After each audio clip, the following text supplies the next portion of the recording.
자, 안녕하세요. 차윤현의 건강TV. 오늘도 달립니다.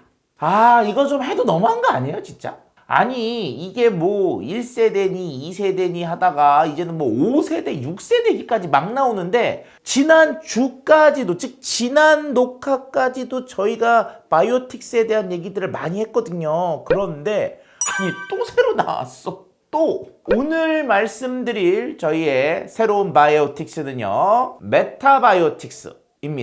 우리가 프로바이오틱스, 프리바이오틱스, 뭐 심바이오틱스, 포스트바이오틱스, 여기까지는 21년도에 참 많은 얘기들이 오고 갔고, 그래 거기까지는 괜찮다, 이런 얘기를 했습니다. 근데 그 뒤에 멀티바이오틱스라는 또 개념이 나왔다고 말씀을 드렸잖아요. 우리가 또 간단히 내용 정리해 볼까요? 살아있는 생유산균 프로바이오틱스, 그 유산균이 먹는 먹이 프리바이오틱스, 두 개를 합쳤어 신바이오틱스. 신바이오틱스에다가 효모균과 같은 성질이 좀 다른 미생물을 섞인 게 멀티바이오틱스고, 저도 지난번에 리뷰했던 그 제품을 거의 처음 봤기 때문에 앞으로의 좀 이렇게 나아갈 방향이라고 생각을 해봤습니다. 그런데 해도 너무하다는 게, 남궁민 씨가 광고한 게 얼마 안 되는데 그 녹십자에서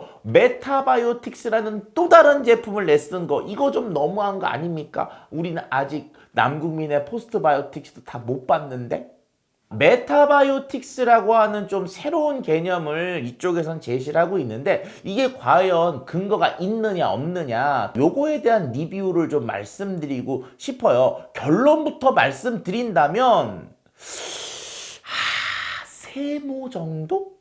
구성이 어떻게 돼 있느냐, 프로바이오틱스, 프락토올리고당, 아연, 판토텐산, 즉 굉장히 비슷해. 누구랑? 포스트바이오틱스하고. 그런데 똑같냐? 다르냐? 하는 부분이 있어요. 바로 뭐냐면요, 뒤를 딱 보니까 이만큼 엄청나게 많아요. 과거에 균 종류가 많아가지고 무슨 균 그렇게 엄청나게 다양하게 균 이름들이 적혀 있더니, 이 메타바이오틱스라고 하는 건 딱 보니까 뭐라고 돼 있느냐, 유산균 대사산물 17종 혼합분말, 12종 유산균사 균체분말, 유산균 배양건조물, 락토바실러스 플래티늄, 락토바실러스 파라카세이, 락토바실러스 카세이, 그다음 비피가 임파탄스. 그냥 우리가 알고 있는 프로바이오틱스의 배양, 물, 그리고 그 속에 균이 들어있는 특이한 말이 나와요. 무슨 말이냐? 12종 유산균사 균체분말. 이게 뭐냐 하면, 이게 비슷한 개념인데, 우리가 미생물을 키워요. 발효를 시킨다고 하죠. 그럼 어떻게 하느냐? 얘들이 먹는 먹이를 넣고 균을 넣어. 그리고 막 키워요. 그럼 어떻게 되겠어요? 유산균이 막 자라겠죠. 그걸 뭐라 그래요? 유산균 발효액이라고 해요. 그 유산균 발효액을요, 그냥 건조시켰어. 그러면 유산균 발효 건조물 이렇게 되겠죠. 그런데 여기는 특이하게 균사 균체 분말, 이거는 조금 특이한 다른 이름인데 비슷한데, 뭐냐, 이 균을요 그냥 좀 가라앉혀. 그리고 그 밑에 있는 그 균을 좀 가져왔다. 발효가 진행이 되면요, 그 안에 있는 유산균들이 막 살아서 자라다가 어느 특정 시간이 지나면 죽습니다. 왜? 먹을 게 없잖아. 그러면 그걸 뭐라 그래요? 사균체라 그러거든요. 그런데 이 메타바이오틱스를 이제 홍보하는 영상들을 보시면, 대사산물에다가 사균체까지 넣었다라고 얘기를 하거든요. 그래서 일반 분들은 사균체? 특이하고 더 다른 건가라고 하는데, 사균체 아주 간단하게는요, 미생물이 죽은 거야. 그 죽어있는 균체를 넣었다, 이런 얘기라고 볼 수가 있는 거죠. 그럼 그 균체를 넣은 게 뭔가 특이하냐? 제 손이 유산균입니다. 그러면 얘가 나쁜 균을 죽이려면은 대사산물을 어떻게 해요? 이렇게 바깥으로 만들어내겠죠. 만들어내야지만 얘가 마치 미사일처럼 나쁜 균들을 가서 죽일 거 아니에요. 그런데 균체가 있는데 균체가 죽었어요. 그러면 이 균 속에도 좋은 물질이 있을 수가 있잖아요. 죽은 상태에서 요걸 이제 건조시키거나 어떤 뭐 분쇄를 해서 이게 부시면 요 속에 있는 좋은 성분도 먹을 수가 있겠죠. 그래서 대사산물과 사균체는 조금 다른 면도 있어요. 굳이 설명한다면 대사산물은 바깥으로 좀 만들어낸 개념들, 사균체는 균 속에 갇혀 있는 거. 그 갇혀 있는 것들을 먹는다는 게 사균체의 개념인 거죠.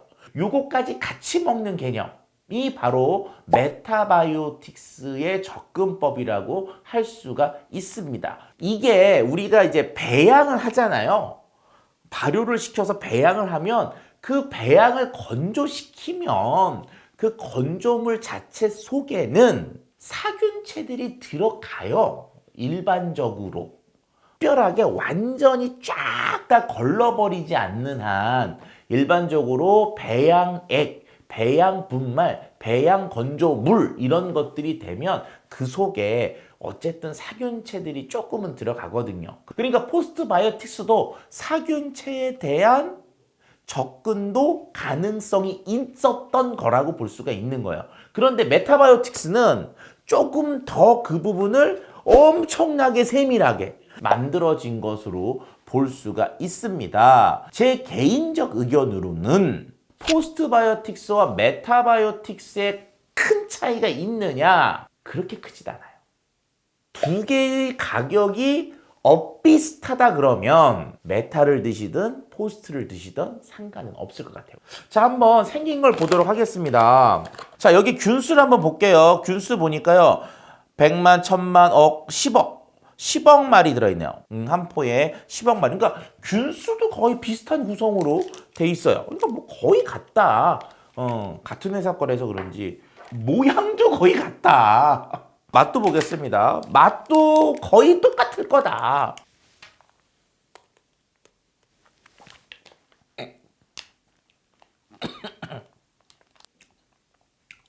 맛도 거의 똑같다. 제가 얼마 전에 했었던 사심으로 만들었던 남궁민 씨의 포스트바이오틱스와 거의 유사하지만 그래도 약간의 개념 변화 때문에 메타바이오틱스라는 것으로 이름이 좀 바뀐 메타바이오틱스에 대한 리뷰를 해봤습니다. 뭔가 이렇게 조금씩 개선되고 개량되는 거는 좋은 일이죠. 왜냐하면은 인간의 건강은 결과적으로 95%가 같다고 하더라도 여기서 5%가 어떻게 바뀌냐에 따라서 많은 영향을 줄 수도 있으니까요. 자, 이상 우리가 새롭게 나온 메타바이오틱스에 대한 이야기들을 해봤고요. 혹시라도 이제 메타바이오틱스를 선택함에 있어서 궁금하신 분들이 있었다면 차윤환의 한 가지. 포스트바이오틱스와 95% 가까이는 비슷한 구성을 갖고 있다고 볼 수가 있어요. 가격적으로 합리적인 곳을 선택하시는 것이 올바른 선택이 아닐까라는 생각을 하고요. 아주 작은 차이지만 차이는 좀 존재하는 것으로 보입니다. 하지만 그 차이가 완전히 크지는 않으니까 요거는 꼭 기억을 해주세요. 안녕하세요. 차윤환의 건강TV의 차윤환입니다. 새해가 밝았고요. 새해 복 많이 받으시고요. 코로나가 아직 안 끝났지만 지치지 마시고 건강관리 잘 하시면서 애프터 코로나 끝나고 나서 더욱더 신명나게 한번 우리가 놀아보는 그런 준비를 하는 새해가 되었으면 합니다.